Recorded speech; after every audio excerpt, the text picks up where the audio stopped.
डोला तो डोला तो डोला तेरे डोला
कचड़िया कचड़िया ढीमा मारे मछलिया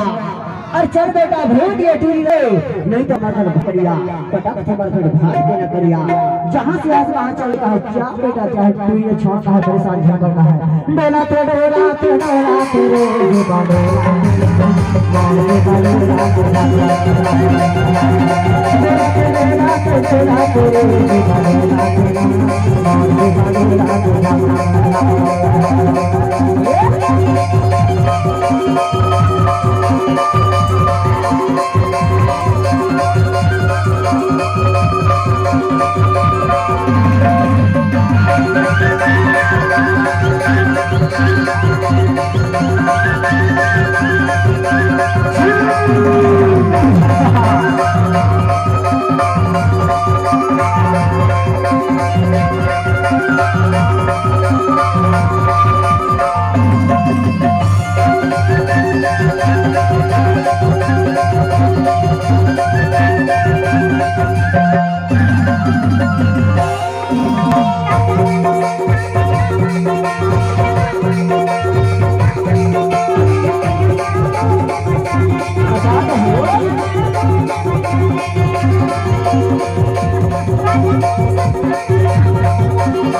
दुर्गा मैया कलकत्ता के काली रतनपुर के महामाया रेपुर के बंजारी डोंगर के बमलेश्वरी भैया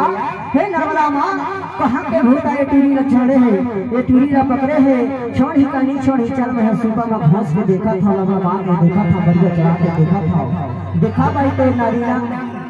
देखा अरे देखा तो नारीना ये भूत कैसे निमान हुई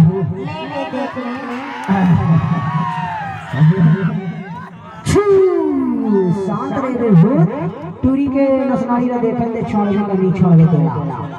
देखा तोर हर बात ना है लेना भैया ये भाई काई बा